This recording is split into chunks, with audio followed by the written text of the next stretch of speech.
ሰላም ከመይ ትኾኑ ክቡራት ተኸታተልቲ መደብ ፊሊ ቲቪ ሰላምኩም ኣብ ዘለኹምሞ ይብዛሕና በልኩ ሎሚ ድማ ሓንቲ ንእሽተይ መደብ ፍልይ ዝበለት መደብ ቀሪበ እየ ዘለኹ ሎሚ ሒዘልኩም መፅእ ዘለኹ ዛዕባ ድማ ኣብ ሰሙን እዚ ለንቀነ 3 መዓልቲ 4 መዓልቲ ይገብር ኣብ ማሕበራዊ ሚድያ ኣዝዩ ብጣዕሚ ኣዘራራቢ ኮይኑ ዘሎ ጉዳይ ኣውል ስዒድ ቲክቶከር ኣዶናይ እዩ ክኸውን ቅድሚ ናብቲ መደብና ምእታውና ግን መጀመርያ ነዛ ቪድዮና ላይክ ትገብሩላ ናብ ካልኦት መጣን ንኽትባፃሕ ፕሊስ ላይክ ኣይትውሕዱ እናበልና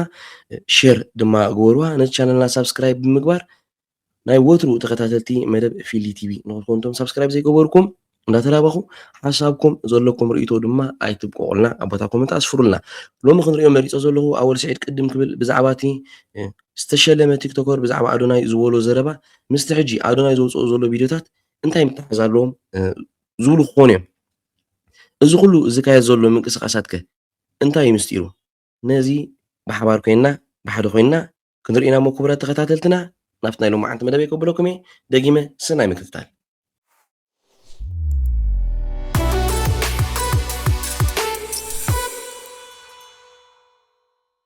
ሓራይ ክቡራት ተኸታተልትና መጀመርያ ናይ ኣወል ሓውና እዚኣ ቪድዮ ሞ ካብኡ ሸሓት ዶላራት ሰሊዑ ዘስርሖም ዘሎ ሰራዊት ሚድያ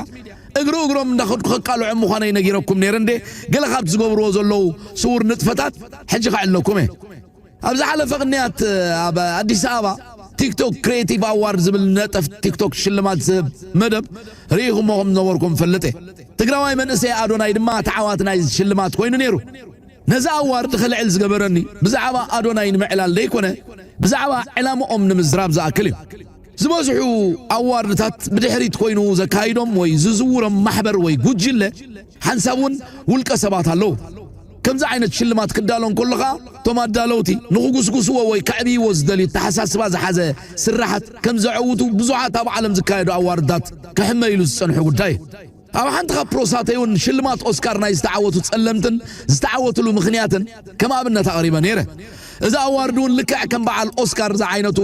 ኣዋርድታት ብድሕሪት ገለ ተሓሳስባ ወይ ኣይድያ ንምቅላሕ ፕሮሞት ንምግባር ሽልማት ከም ዝህብ ፈልጥ እየ በሉ እሽማር ክቡራት ተዓዘብትና ማሕበራዊ ሚድያ ሎሚ ካብ መዘናግዒታት ሓሊፉ ንሪኦ ኣለና ናይ ኣእምሮ ስነ ፍልጠት መሳርሒ ኮይኑ ኣሎ ኣወል ስዒድ ኣብዚ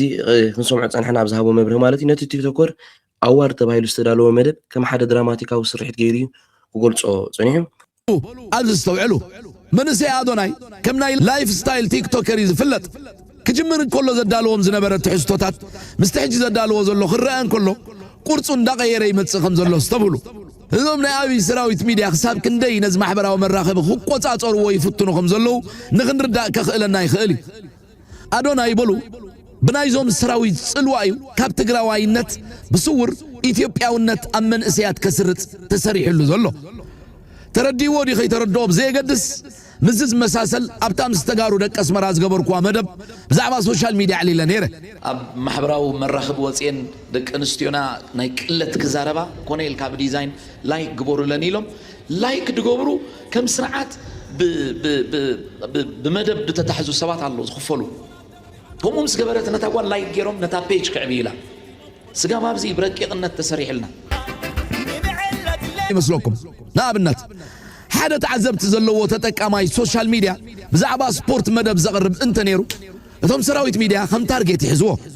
ሽዑ ብመገዱ ኮመንት ይኹን ዲኤም ገይሮም ብዛዕባ ትናቶም ኣጀንዳ ዘዕቢ ካልእ ኣርእስቲ መደብ ከም ዝሰርሕ ይገብርዎ ነታ ዝተሰርሐት መደብ ናብ ኩሉ ንኽትበፅሕ ድማ እቶም ሰራዊት ሚድያ ናብ ኩሉ የቃልሕዋ ኣብ ሓፂር ግዜ ተረኣይነት ስለ ትረክብ ድማ እቲ ናይ ሶሻል ሚድያ ኣልጎሪዝም ናብ ብዙሓት ከም ትበፅሕ ገብራ ብድሕሪ እቲ ባህውሪ ጽቡቕ ሓራይ ክቡራት ተኸታተልትና ኣወልኩም ዝብሎ ዘሎ እቲ ዕላማ ንመንእሰያት ኣዶናይ ተዓዋቲ ብምግባር ኣብ ኣእምሮ መንእሰያት ተጋሩ ብፍላይ ድማ ሓድሽ ናይ ኢትዮጵያውነት ኣጀንዳ ንምስራሕ ዝተሃንፀ ስራሕ እዩ ኢሉ እዩ ዝምጉት ከም ንሪኦ ዘለና እውን ብትኽክል ንሱ እዩ ዝካየድ ዘሎ ነዚ ድማ ምስቲ ብድሕሪኡ ኣዶናይ ዘውፅኦም ዘሎ ቪድዮታትን ምንቅስቃሳትን ኣታሒዝና ምስ ንሪኦም እቲ ኣወል ስዒድ ዘለዓሎም ነጥብታት ሓደ ብሓደ ክሰምሩን ክሳነዩን ድሮ ንሪኦም ኣለና ንኣብነት ኣወል ስዒድ ከም ዝገልጾ ዘሎ ሓደ ሰብ ተራ ቲክቶከር ኮይኑ ፀኒሑ ሃንደበት ተዓዋቲ ሽልማት ዝኸውን ተውህቦ ጥራይ ዘይኮነሲ ብድሕሪኡ ዘሎ ሰራዊት ሜድያ ሶሻል ሚድያ ኣርሚ ኢሉ ዝምጉት ዘሎ እዞም ሰራዊት እዚኦም ስትራቴጂካዊ ብዝኾነ መንገዲ ንሓደ ሰብ ላይክ ብምግባር ዝተፈላለዩ ኮመንት ብምፅሓፍ ብዓይንና እንሪኦ مالتيو الجوريزم عابترا كم زهوبو يقبر ليو زغلص نابنت كبرات تقاتلتنا استفل على اكزيسي ابوتا كومنت تصحفلنا لايك دما ايتقولنا كل متى نخبط حشر نخون نبلوكم نزي ود خمسن نزع عدل زي كنت قومولو بموبايل لاينا كوم نبلوكم وينين اول سعيد زبلو زلو كوم زغبرو بغنزب تخفيلهم زسرحو الو نا ادوناي يزبلنا زلو افت فيديو ادوناي زرغو مس نعزب دما اتا اول زولو قرصو ناقير ممصا بغلصي يرئينالو እሺ እስኪ ሰሚዕና የነመለስ ኩራት ተከታተልተና 18 ዓመት አዶናይ ይባላለሁ ኩሩ ትግራዋይ ነኝ ትግራይ ነው የተወለድኩት መቀሌ 18 ዓመት መቀሌ ነው ያሳለፍኩት ክረምት ሲሆን አዲስ አበባ መላለስ ነበር ትግራዋይ በመሆኔ ደግሞ በጣም እኮራለሁ حراي ኩራት ተከታተልተና ሕጽር ዝበለት ቪዲዮ ከምዚ ያክሰማዓት ጽንሓ አዶናይ ካብቲ ቅድም ዝነበሮ መናውሮ ውትሕስቱን ቪዲዮታት ዝርግሖ ዝነበረ ኣብ ቲክቶክ ውጽኢሉ ሕጂ ኣብ ናይ ሃገራዊ ሓድነት ሰባኽ ኮይኑ ቀሪቡ ዘሎ ኣብዚ ቪድዮ ክንሰምዖ ጽናሕና ኩርዕ ትግራዋይ ብምባል ኢሉ ይጅምር እዚ ድማ ነቲ ተዓዛቢ ንምእማን ዝጥቀመሉ መእተዊ ኣጀንዳ ወይ ፊልም እዩ እንጃ ወንዳ ሰማዕና ይኸድ አማራ በመሆናቸው የሚኮሩ በጣም ብዙ ሰዎች አሉ ኦሮሞ በመሆናቸው የሚኮሩ በጣም ብዙ ሰዎች አሉ ደቡብ በመሆናቸው የሚኮሩ በጣም ብዙ ሰዎች አሉ ወላይታ አዋሳ በማንነታቸው የሚኮሩ በብሔራቸው ግን ኩራታችን ጥላቻ ሊሆን አይገባም ኩራታችን ውድድር መሆን አይገባም ይህ የእግር ኳስ ጨዋታ ሳይሆን ህይወታችን ነው ኩራት ይዘን መከባበርን መፋቀርን ስንላመድ ከምንም ጊዜ በላይ እቺ ዓለም ትለመልማለች ባይገርማችሁ ኢትዮጵያ ከፈረሰች እቺ ዓለም እንደምትፈርስ ታውቃላችሁ የሰው ልጅ መነሻ ኢትዮጵያ ነች እንደምትመለከቱት حراي ኩራት ተከታተልና ከም ዝንሰምዖ ጽንሕናይና ይኹን እምበር ቀጽሉ ዘስምዖ ዘረባ አዶናይ ኢትዮጵያ ካፈረሰት ዓለም ክትፈርስ ይኽብል ጽኒሑ ነቲ ኣውል ዝብሎ ዘሎ ኢትዮጵያውነት ዳግማይ ንምስራጽ ዝተሃንጸ ኣጀንዳ ዘንጸባርቕ ኮይኑ ረኺበዮ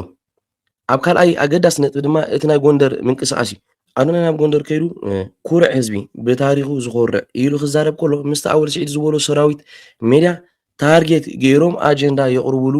ዝብል ሓሳብ ሙሉእ ብሙሉእ ዝተተሓሓዘ ኮይኑ ረኺበዮ እቲ ናይ ጎንደር ምንቅስቓሱ ነቲ ኣብ መንጎ ክልቲኡ ህዝቢ ዘሎ ፖለቲካዊ ምስሓብ ብናይ ቲክቶክ ፍቕሪ ንምሕካም ዝተገብረ ናይ ሜድያ ስርሒት ሜድያ ፒኣር ምዃኑ ንኽንርድኦ ኣዝዩ ዝቐለለ እዩ ኣውል ስዒድ ሓደ ዓብ ሕቶ እውን ይሓትት እዩ ንትግራይ ተባሂሉ ዝተኣከበ ገንዘብ ስለምንታይ ናብ ፌደራል ባንክ ኣትዩ ዝብል እዩ ንኣብነት ሎሚ ምልስ ኢልና ክልተ ሕቶታት ንሕተት ሓደ ኣስተውዕሉ ስለምንታዩ ኣብ ዝሓለፈ ቅንያት እቲ ንሕፃፅ ተባሂሉ ዝተኣከበ ገንዘብ ናብ ናይ ፌደራል ባንክ ከም ዝኣቱ ገይሩ ብጌጋ ዶ ይኸውን ክልተ ዝተኣሰረሉ ምኽንያት ከ እንታይ እዩ እቲ ዝተዋፅአ ገንዘብ ናብ ኣካውንቶ መእቲዎ ባዕሎም ዝገበርዎ ቲያትር ምዃኑ ንዘይምፍላጥ ድማ ንኣዶናይ ከም ድእሰር ገይሮም እዚ ድማ ነቲ መላእ ናይ ኣዶናይ ምንቅስቓስ ኣብ ትሕቲ ቁፅጥር መንግስቲ ምዃኑ ዝረድእ እዩ እቲ ንኣዶናይ ተኣሲሩ ተባሂሉ ዝነፈሰ ወረ እውን ኣወል ከም ዝገለጾ ንኣዶናይ ከም ሓደ ህቡብ ኣምሲልካ ኣብ ቅድሚ መንእስያት ተቐባልነት ንምዕባይ ዝተገብረ ቲያትር ክኸውን ከም ዝኽእል እዩ ትንተንኡ ዝገልጽ እሞ ክቡራት ተዓዘብትና እቲ ኣወል ስዒድ ቅድም ኢሉ ዘጠንቀቐሉ ጉዳይ ሎሚ ኣብ ቅድሚ ዓይንትና ብቪድዮ ኣዶናይ ክትግበር ንሪኦ ኣለና እዚ ማለት ድማ ኣብ ማሕበራዊ ሜድያታትና ካብ መዘናግዒ ሓሊፉ ናይ ፖለቲካዊ መሳርሒ ኮይኑ ከም ዘሎ ዘርእየና እዩ መንእስያት ካብ ላይክን ካብ ናይ መድረኽ ሽልማትን ሓሊፎም ብድሕሪ መጋረጃ ዘሎ ፖለቲካዊ ውዲታት ከነስተውዕለሎም ይግባእ ንስኹም ክቡራት ተኸታተልትና ነዚ ዛዕባ እዚ ከመይ ትርእይዎ ኣወል ስዒድ ዝብሎ ኣዶናይ ዝገብሮ ዘሎ ምትሓሓዝ ከመይ ትግምትዎ ሓሳብኩም ኣብቲ ኣብ ቦታ ኮመንት ክትፅሕፉለይ እላቦ ከምኡውን ነዛ ቪድዮ ላይክ ብምግባር ቫይራል ፕሊስ ቫይራል ከም ትወፅእ ንግበር ክሳብ ብካልእ መደብ እንመፅእ ምዛ ሕጂ ምስ ኣወል ተተሓሒዙ ኣወል ዘውፅኦ ቪድዮ ሪኦም ገለ ተጋሩ እናቶም ርእቶ ይብለው ምስ ኣክገድፈኩም ሰሰናዩ ብሩኽ መዓልቲ ዓባይ ኣብነት ክህበኩም ኢንፋክት ንተጋሩያ ትምልከት ግን ንኩልና መምሃሪት ትኸውን ስለ ዝኾነት ብዘላታ ካቕርበልኩም መንእሰይ ኣዶናይ ከም ናይ ላይፍ ስታይል ቲክቶከር ዝፍለጥ ክጅምር እንከሎ ዘዳልዎም ዝነበረ ትሕዝቶታት ምስቲ ሕጂ ዘዳልዎ ዘሎ ክረአ እንከሎ ቁርፁ እንዳቀየረ ይመፅእ ከም ዘሎ ዝተብህሉ እዞም ናይ ኣብይ ሰራዊት ሚድያ ክሳብ ክንደይ ነዚ ማሕበራዊ መራኸቢ ክቆፃፀርዎ ይፍትኑ ከም ዘለው ንክንርዳእ ከኽእለና ይኽእል እዩ ኣዶናይ በሉ بنايزوم سراوي صلوايو كاب تግራዋይነት بصور ኢትዮጵያውነት አመን እስያት ከስርጽ ተሰሪሕሉ ዘሎ ተረዲዎ ዲ ኸይተረድ ኦኬ እዚያ መልእክት ኢንተርቪው አለኩም አብሂድ ሞና ካብ 48 ደቂቃ አላትኩም ካባ ጀሚርኩም ክሳብ መወዳታ ስሙ ካብ 48 ጀሚርኩም ነቲ አገዳሲ ነጥብታት ነይሩ ብጣዕሚ ብዙሕ ተንተና ዘለዎ እዩ I don't think أول سعيد زي أصحيفوا ودا أفهميو صحيفوا دريسوا أول سعيد كا متجاميو على السوشيال ميديا ماتيو يقرأنا الله جن it's very sophisticated politics كسمعوا لكم بزغنا أدوناي سي إذا كله زبلو أول سعيد بزعب أدوناي إثيوبيا ونت يسرح له كابتجرا ونت وتاعي علامة اللوم بلتقنا أدوناي يتقملوا لو اللو يبلغنا الله أول سعيد directly تخكل ديو تخكل أيقونان كنا نقرأكم هنا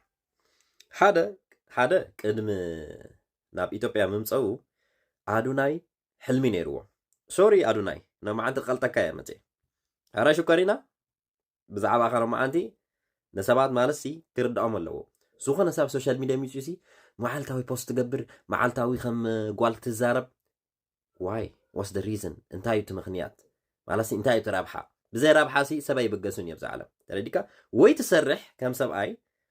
ويس كم نيريو زلنا سرحنا انستي تقبر زلها بعالو جيزي كاكالا كاي بزوخنا نافتي قداي نوتو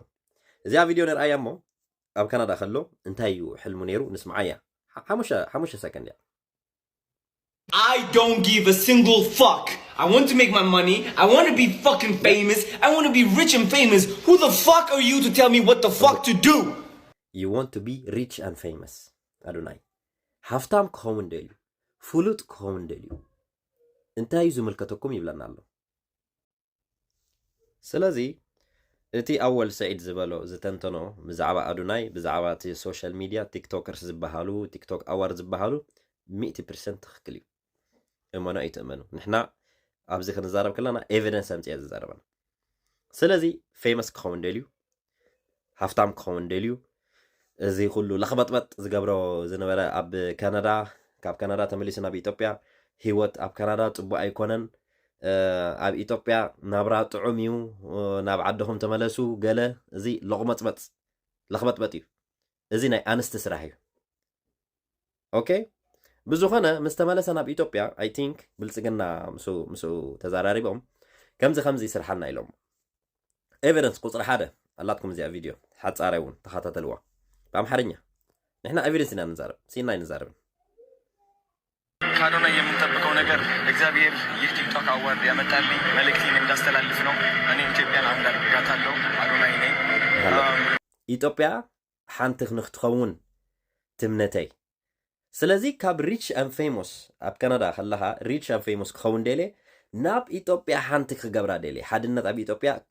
ክሃንፅ ደልየ ክሰርሕ ደልየ ስለምንታይ ኣዶናይ ሓሳዊ ልኽባጥ كنري إنا حج كنري أكو منا سلامتا هنفلت إنا بدحريو قصيلو برنامجات قال يحجز قال أوكي زي اللي خبطنا قد فودحن أنا تتقدسني زي حجينا يقويا قال إلهم برنامج سريحهم كلتا بوديغارد من قستي بعلو مدي بلو أبزي أنت يقبرالو بانديرا إثيوبيا بدحريت الرأي له إذا تحمو ني بانديرا ني إثيوبيا بانديرا ني إثيوبيا لخيوه إذا مزمور نهي هاجراوي مزمور قلة جميلو كم مننتو وتاعي مالتي إذا وحف مالت أنت على إذا بانديرا أبتقرأي متى قبل علنا جنسيد يفتح سلازي there is a reason rich and famous price اللو واقع اللو تواقع سين تايو مخدامي نبلتقلنا مخدامي أبي أحمد مخدامي قبل علمن قبل على حزبها قبل على رئيس حزبها قبل على جنسيد قبل على حزبنا تتفصم مالك الراي قصلي نها نحن رئينا يا أدوناي انت يسرح له بروباغندا إثيوبيا حدنت إثيوبيا خموي نبرنا مجمرة خموي نبرنا بزخونه إذا زي ما تبهل تقراويتيا فوكس جايز فوكس سلمتاي كل جزء عمد تجراوي سعر اللو أفتي ناي تيك توك أور الله قاعديلو بزعبا زي ناي سراويت ناي ميديا سراويت زي بزعبا بوت قال كله أفتي انترفيو أفتي يوتيوب لاتكم ديا كيركم سمعوا بزوخنا زي ما تبحال تجراوي تبني كل جزء تجراي تبل هندبت I show speed ناب إثيوبيا مسمت I think they reached to her زوخنا عينت financial agreement جيرايا نعبز تسألي كم زي خنخفلكي قال سلازي حجو واتيات هاي تبلا لا إثيوبيا دو we are unique we are قالة قد مسلسة عمد دعا خمو زي تزمر النير كده حساويت خمو زي تزمر النير كده بزعبا هو قدفوه حوحات قدفوه بكا نحنا إثيوبياوين سلام إلا نزمر زي تبلا نيركي أي ما خالكن قد مسلسة عمد سلامنتاي كمو نابلنا يوم متيوم يشوفونا نيرو قد كيتومنا جنوسايد بلينا فتي محجي تماليسكي the same بانديرا حسكي بزعبا سلامن بزعبا إثيوبيا قال ختب لي خلاخي تقام يلن جن إت حزب نبعلو أب تجراي زلو بتأميات بخبان قال زتخبب زموته قبل علي جنوسايد دفت سبب بسان كماني سلازي زي فيكنس تجارو فيكنس قدفو السع حجيت أبزع مود فيديو كجمرة خلوكم تايم سيلكو نعادوناي متى يدافع no never أنا نحدا مش سبايتاي يدافعني أول سعيد 100% he is right they are using him بالسجننا نعادوناي يتقومون له إذا جنزا ون نهنت كم زي نوات كيدو بخيو جلا حركات زجبرلو it's not about the money بزعبات جنزا بايكونن ويس إتي the action كم زي تا هاجر خلاسي أب حدنا السميرة نخبها لي إتي هاجر جن زي تفلتوا نجر still win كسب حجي من إسي قفف الله بإثيوبيا so you have to ask yourself إت من إسيسي أبي إثيوبيا زلوا نابي يوز قفف زلوا تم تجارو نابي يوز قفف زلوا معلتاوي تجارو يقفف الله يأسر الله إيرتراوين من يقفف الله يأسر الله سلامنتاي you have to ask yourself هذا السوشيال ميديا ما تيخم جن حصوتكم سمعوا عند حرد اليوم كمزي أدوناي تقراوي تيك توك أور وزي ما شكر كمزي تقراوي تأخروا عنا بملك أخي ولا حنتي تاي منعنا أما ودعتا وتيوم تي فيمس ناتهم مسرخابو زي تفاليت أم بقى فيمس كوينهم جنزة مسرخابو إثيوبيا هاجري كزمرن لا جميرة that's it أبزع عالم كم تقراوي نفسه زحسرة نفسه زحفرة أنا رئيه في اللي تنبكر مملخ كابزي كنا مهار زي نخل نتسأل أيها مخدام نتسأل أيها أجرو مسعام نمعازينا خنقرفو معازينا خنقرفو اسكو ملسوا لي